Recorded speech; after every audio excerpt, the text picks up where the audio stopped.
history in, I guess, the medium. Obviously, having worked for Wizards of the Coast, I think your experience is definitely showing on Lorcana. Oh, thank you. Thank you. I hope it is. The the first thing I wanted to ask, roughly how long was the development process on Lorcana before it came to market? Well, the game design itself, Steve Warner and I worked on for about 6 months. We started in 21. Yeah, no, 20. Yeah, 2020 in November.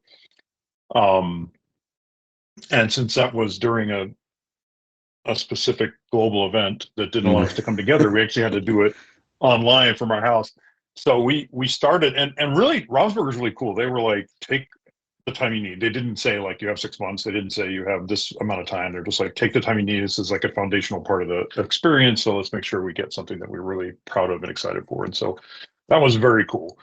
Um, and so Steve and I just kind of kicked it off right away, by basically first trying to decide who we wanted this game to be for. Um, and we kind of came up with two big groups, and one is trading card gamers and the other is Disney fans. There's certainly a decent overlap between those two groups, but we wanted a game that would kind of serve both the experienced trading card gamer as well as the person who's perhaps never played a game like this before, or was only dabbled in gaming and tabletop gaming, that sort of thing. And so we wanted to see what we could do to kind of have both of those types of folks feel welcomed and excited to be here. Um, and once we started doing that, we just really started kicking around like ideas for the experience itself. What do we want? We're like, well, we want to be able to have lots of characters on the table. Okay, if you want to build your own deck and put your favorite characters in, you should be able to do that. And we started with just some wacky ideas. Just some strange stuff. Like I think one of the earliest designs was one of mine I was excited about. It was kind of like this engine builder card game where every turn you just have a row of your cards, and so every turn you resolve the abilities in your row, and then you add or switch around or something like that. So it's kind of a nifty like engine building game. Um, and it was not fun at all. It was super procedural and like, but it's just the life of a game designer. You get an idea in your head, and sometimes, a lot of times you're excited about it, and sometimes you play it and you're immediately like, oh dear Lord, why did I think that was ever going to be fun? But I think that was an important part for us because what it really told us was, we didn't want to innovate through the game design of Lorcana, because that innovation risks getting in the way of the theme, and that's why people are here, right? Like they want their favorite characters, their favorite stories, they want this beautiful art, and by doing something that's kind of out there, like my engine builder idea, that's kind of taking the focus away from what it Mhm. really should be on, right? And so once we kind of, we tried a bunch of different designs. And once we kind of got in that space of like, okay, we know we want to make something that really gets out of the way. It's more about elevating the theme than it is about being its own kind of innovation or something like that. Once we got there, I think that was super helpful. So then we started kind of putting together game mechanics that we liked, that we thought helped out with that. Usually, of course, you always start a game design like this with like the resource system, and you kind of build out from there and that sort of thing. 5 months in, we really started crystallizing like what became Lorcana, and I'd say by the 6 month mark, we are pretty pencils down. That's pretty amazing. That seems like a pretty rapid turnaround. Ah, well, I mean, the game design itself. So you got to keep in mind that's just the game design. So Mm. when it comes to card design, that's a whole other thing, and that takes much longer, right? Because you have to start that process by first exploring what cards can do in your game, right? Like you have to just explore all these different things that cards can do. And then we had decided to use this kind of ink system of different colors, right? Um, Again, not innovative, but supportive of what we wanted to do. And so once you figure out what cards can do, then you start kind of portioning those abilities out into the different colors, that sort of thing. Um, and really playing with that and making sure that your color pie is really strong. And once and then of course you got to design like what does the curve cost for your cards, and like what that sort of thing. So there's a lot more work that went into it. It's just that was the 6 months was purely, this is the game design, this is how Lorcana is played, ready set draw, main phase, all that, inking cards, things like that. But after that is a whole other part of it where you really have to find the edges of the design so that you know what kind of space you're working in. That universal resource mechanic of ink, one of the things I've noticed that a lot of people who maybe haven't played more recent TCGs that use similar systems, because I've mostly played Lorcana with some heavy MTG players. Their Oh, sure.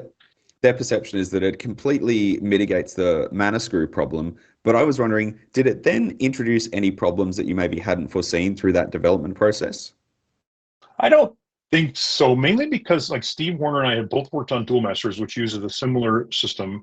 And so we're pretty intimately familiar with like the effects of it. Like one of the things we know about that type of system is it's very skill testing, if you choose it to be. So if you're the type of player who really wants to dig into the strategy and the skill, which card to ink is actually very skill testing. If you're not, if you just want to have fun, it's actually not hard. You just kind of pick a high cost card, you drop it in your ink, and you're good, right? And that's totally fine. And we saw that with other games like Duel Masters as well.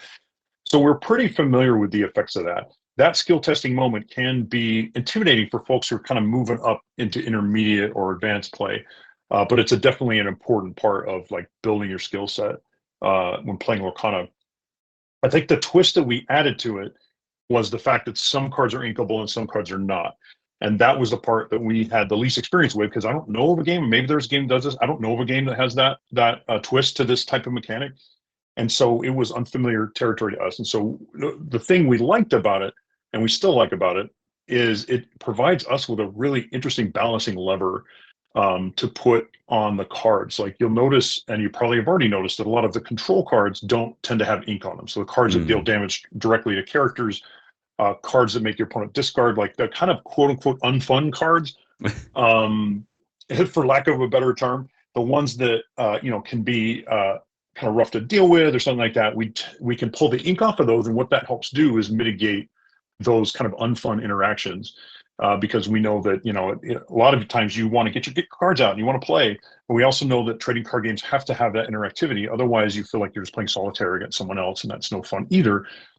But with the ink system, we can take the ink off of a lot of cards that kind of lead to those really unfun or non-game game states, and kind of help balance like an entire strategy. You still need those strategies. You need things like direct damage to characters, and you need things like discard. Those are important to any trading card game to make sure you have like this really healthy environment of lots of different decks that are viable in the tournament scene and that sort of thing.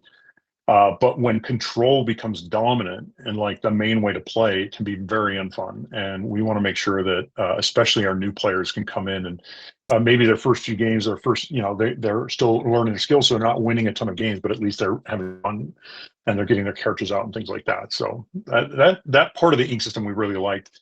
And there's no hard and fast rules as to what gets ink and what doesn't get ink. We definitely have kind of our list of criteria that, hey, if a card has any of these and you want to give it ink, then we have to have a discussion about it, right? It's more like the pirate code, it's guidelines rather than rules. On that, so having played mostly with some experienced TCG players, one thing that they universally remark on is just how fast Lorcana plays out game to game. Obviously, most head-to-head card games are arguably a race game when you boil them down. It feels way less opaque in Lorcana. What was your main goal around making something so quick to play? Is it just so that people can just really get a handful of games out in a short amount of time? Well, I think generally when you're designing a trading card game, you want a game that averages 10 to 15 minutes. And I think the main thing is that's a restriction placed on like tournament play, right? You want to make sure that you can get rounds done within an hour. And in fact, we went to, I'm sure you know this, but we went to a 2-game round system for our challenges. Partly because we didn't like, the thing about the game is like it's fast for most people, but for certain matchups, it can actually kind of drag on a bit for like control matchups and things like that.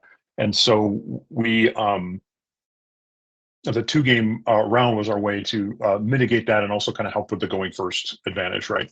That way, both players always go first every round, and then you play. But generally, like a fast game is kind of nice because even when you lose a fast game, it's like, okay, let's pick up and play again, right? Like it's something that you don't mind kind of going, all right, hey, let's play 3, 4, 5 games in a row, something like that, and you can iterate on your skills and that sort of thing. And so ideally you get to a game state where you can have like a decent number of your favorite characters out and have your deck start to do what you built it to do. Because they're really fun moments, right? When you build your deck to do a thing, it's just really fun to see it kind of start working in the way that you've just, you're trying to build it to do. And so we don't want games that end too quickly, right? Because then those types of games don't happen.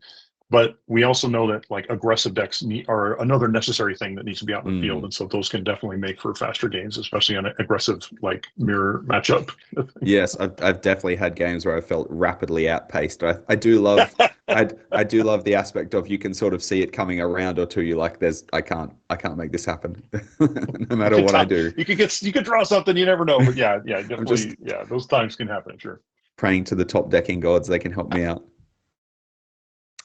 But again, with those experienced players, one thing I have seen online a little bit, which I think is an unfair criticism, is that obviously Lorcana is getting compared to, let's say, for example, a game that's been around 30 years, tends to be heavier, and is now subsisting primarily on a fan-made variant and IP tie-ins. It doesn't have the depth of competitive play. Do you think that those I guess those statements are kind of missing the point of what Lorcana is and what it's setting out to do? And what would you hope that they would come to realize about the game? Well, first of all, I think it's completely understandable that they would have these expectations. I mean, I don't, trading card gamers, like there's been a lot of great games come and go, and there's a lot of great games that are just out right now. I mean, it's a great time to be a trading card gamer, and so I don't think it's bad to have those expectations. I think it's just something that we as a company have to try to meet and hopefully exceed when we can. And we're not always going to get there. I have a saying I always like to tell my teams, and it's that we're not here to be right, we're here to get it right. And that means that we're here to try our best, get feedback, incorporate the feedback, try again, right? And that's how you get better, better, better, better. And so we by no means came out of the gate perfectly. It was an amazing launch, but there was lots of stuff that we could have done better and that we are doing better. And so I think that's an important part of it. So I don't begrudge the players at all for having expectations based on other games. I think that's completely understandable. I use it really for myself and our teams. It's more like an inspiration for us. We want to make sure that we're doing our best to fulfill and or exceed those expectations. So it doesn't bother me that they have those feelings. I think what we've put together in a short amount of time is the team's effort is nothing short of heroic. I mean, it's just amazing to me. I've been working in this industry for 25 years, and I've never seen a company do what Ravensburger's done with a new trading card game. We're talking about a company that's never done a trading card game before. I mean, and they're great at making games. So they have those institutional like competencies and that sort of thing. But to do what they've done in the time they've done it, it's just amazing. And the product, the quality of the product, the quality of the art, everything, it's just outstanding. It's really a testament to the hardworking folks. And it's also a testament to a company that invested early in people, right? We hired a lot of folks. We really brought a lot of folks into the team that have experience in trading card games and could add their expertise to the efforts. And we're just getting started. I think we've got a really bright future ahead. And there always are going to be bumps, but our hope and our goal is that we don't repeat old bumps. We'll have bumps, but hopefully they're new bumps, not like keep doing the same old thing. And that's our goal, is to get better and better so that we are delivering that really high quality experience. I love my players. I owe it to them to give them the best experience I could possibly give them with the time and resources I'm allotted, because they are the ones spending their time and their money on this product, right? And so it's really important to us to get that experience and to always be honing it. And we're always thinking about how we can make the experience better, how we can do better. It can be a little maddening sometimes when it's like we do this great thing and then we're like, well, but could we do this better? Could we do that better? But that's an important part of the process, right? You gotta be open and honest about that. And I guess that ties to the idea that Lorcana isn't a flash in the pan. Obviously, this is like the game has legs, and as you've said, you've got time to keep getting things right. What's your ideal long-term plan for Lorcana? Where would you like to see the game go in the next 5 to 10 years?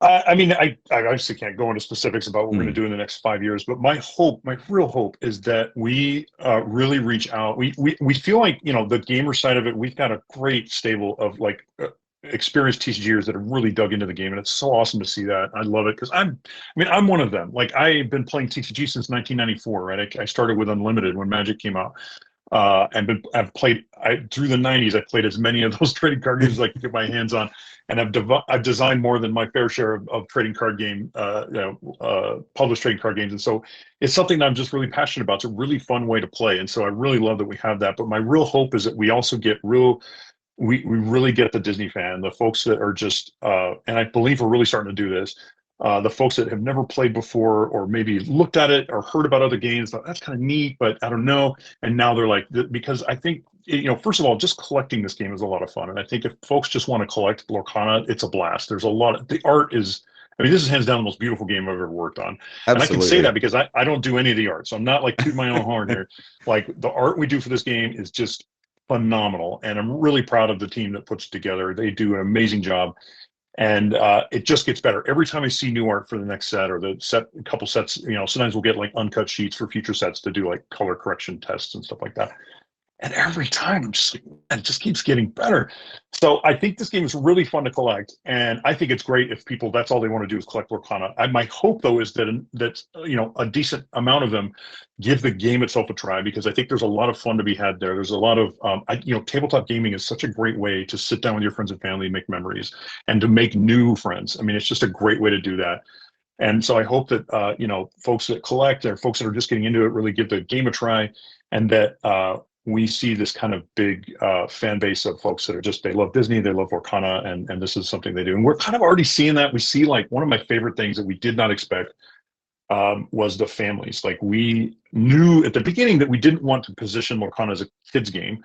And it's not a kids game, but it is definitely a family game, right? And we see this a lot now, and it's so wonderful to see. Like, one of the biggest compliments I ever got was when we launched at Gen Con last year. And this guy came up to me and he said that my two girls had been struggling with their reading, and they decided on their own to get better at reading so they could play Lorcana with their dad and their mom. And I was like, that is about as good as it gets right there. And so to see families come together and like, this is our game night. I've got some friends here that I met through Lorcana at the local league, and they're this cute family, like 3 boys, mom, dad. And they've started bringing their other families that they know into Lorcana. And now they have their own family league night with all these different families. And so it's just, I love that. And then the other thing I love to see is when I see like couples. Like, I've got a lot of folks that say, oh, this is our couple, this is our date night game. A lot of fellas that I've met say, like, my wife or my girlfriend, she would never play Magic with me, but she'll play Lorcana with me. And now it's the thing we bond over and really love. And that's what it's about, man, is bringing people together. And I think games do that so well. Like, tabletop is just a great way to bring people together. And I think Lorcana, especially because of the Disney characters and the intergenerational appeal. Like, you got the folks like me who, remember way back in the day, all the older stuff, and you got the newer stuff, and it all comes together in one wonderful game, and something that, people can really bond over. So it's just delightful. Absolutely. I think the theme does streamline that onboarding process so much. Like, Yeah, it familiar does. characters, familiar settings, you get so much of that background detail just from, well, this character probably, I get it. You get a vibe of what they're going to do Yeah, in the game, or, whether it's a yeah. villain or a hero sort of character. I mean, I've taught my 7-year-old son to play it. And as you said, Oh, it's so it, cool. it works with kids, but it's not a kid's game, because I definitely did not destroy his lore engine like I should have. Um, and of course, I have a Disney wife, so I'm Oh, very nice. close. That's I'm very great. close. She does not game at all, but it's I can feel there's something there. I can make it happen soon. There's this 8-year-old girl at my locals who's an absolute, like, he just slays. She is so good at Lorcana. And I remember when I first met her, because one of my rules is I never throw a game. I don't care if Mm. you're young or old. Like, I don't throw games. That way, if you beat me, you can really say you beat me. Now, I will put an asterisk on this and tell you that it's not terribly hard to beat me. Like Steve Warner, if you beat Steve Warner, that's a true, like, he is one of the best card players I know. But it's a common misconception that a game designer is really good at his own games. So, but I just told her, I said, hey, I just want you to know I'm not going to throw the game. And she looks me right in the eye and she goes, neither am I. It was Game outstanding. recognizes game. Yeah, right. One thing that I think is absolutely amazing, and it's probably not something Ravensburger really wants to hear, but I have to congratulate you both on, like, you and Steve, how well Lorcana works, even with only starter decks. It's so Oh, robust, it functions without needing a glut of booster packs, and yet, for myself, I am not a deck construction guy. Like, it's just not. I've gone through so many games where I just want to play, and I've never got that joy out of building decks. But I think one of the ways that you've subverted that is it feels good to play with the starter decks, but then I think, how could I make this better? And that has actually enticed me that's into completely, getting no, into I deck love hearing that. construction.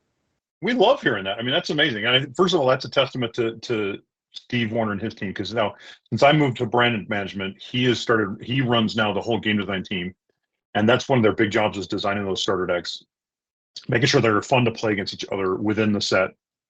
And it's not easy, especially with kind of the restrictions you have, like the certain amount of rarities and that sort of thing. Mm.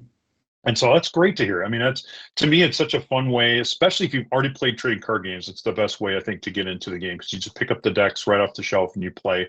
I think for folks who have never played trading card games before, we have Gateway that's coming out in North America and Europe like in a week. And then I don't know, we have not announced the Australia launch for this, but what it is essentially is a two-player, like it just starts you off with two 30-card decks with just the basics. It's like characters and like 3 actions per deck or something like that.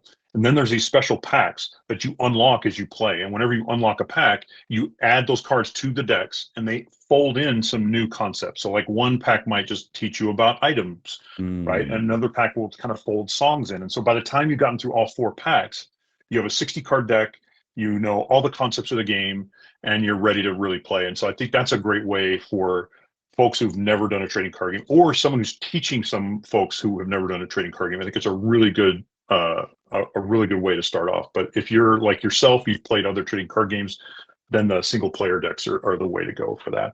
But that's a huge compliment, because it's not easy. And I think that your approach is completely understandable too, because building a deck is it can be daunting, right? It's like there's so many choices.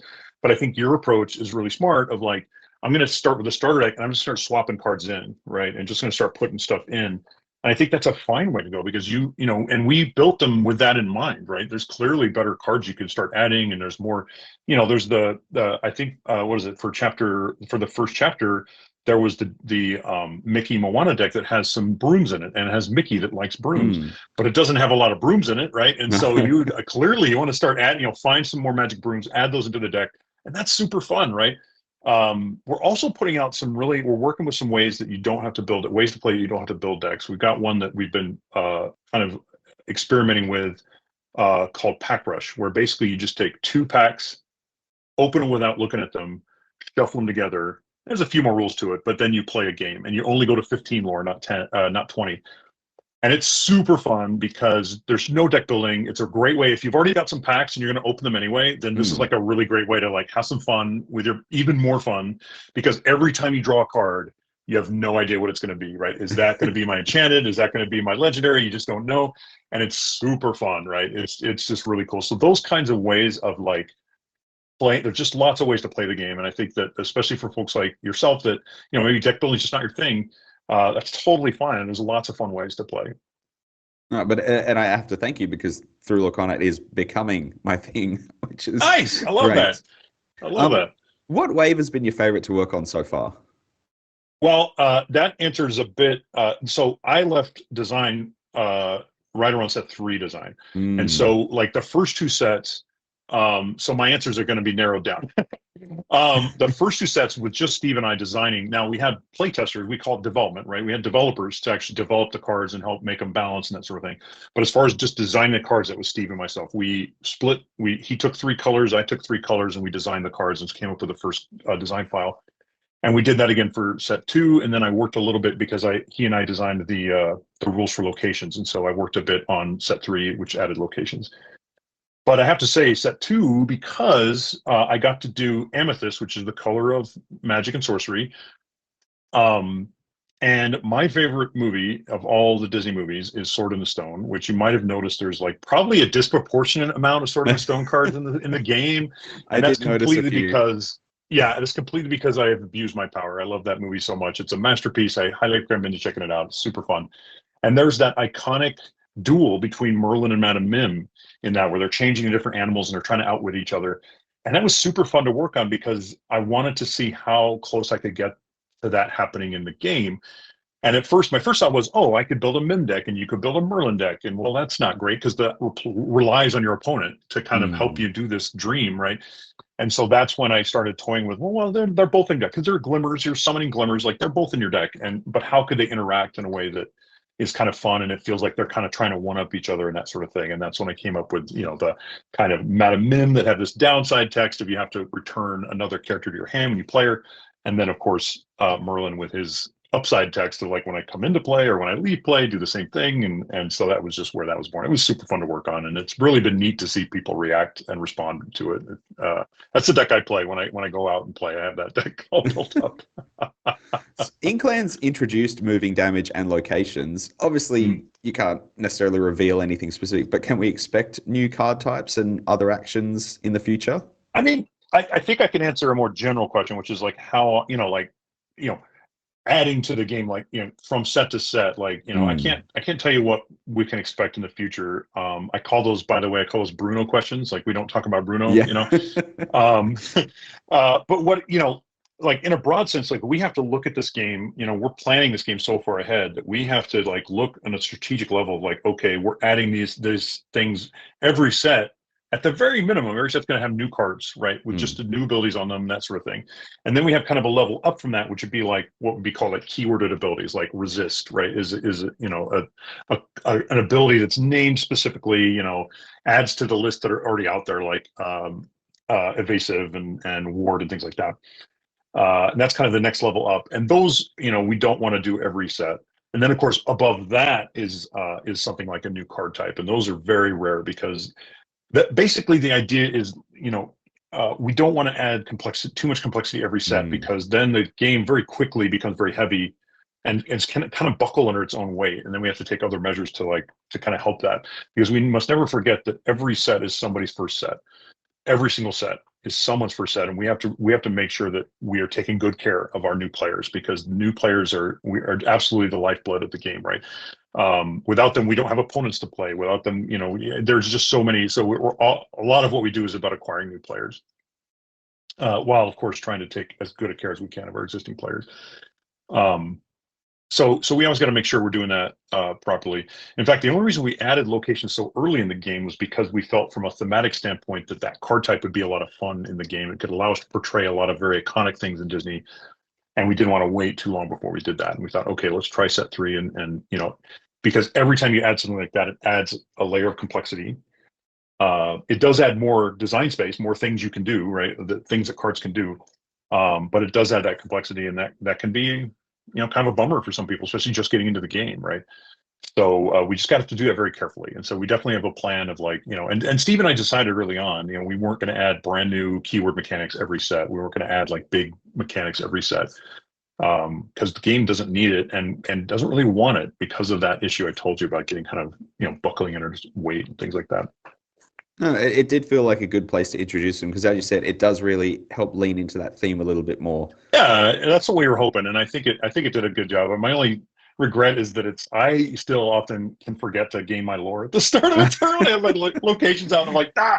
So that's the only thing. I'm like, man, I wish I'd have done that. Wish we'd have figured out something a little better with that. But again, it's not to be right; it's to get it right. So I think locations have done a good job though of because they found their ways into many types of different decks, even the competitive decks.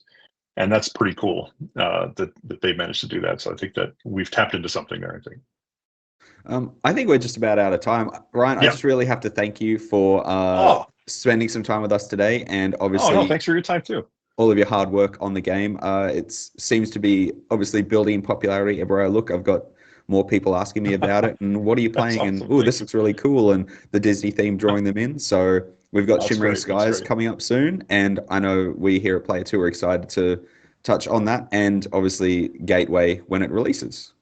Outstanding. Well, Stephen, thank you so much for your time, and also thank you for what you do for the industry. I'm a big fan of journalists. I think it's a big part of what it's a big part of the community building aspect of gaming. So thank you for that. Oh, thank you.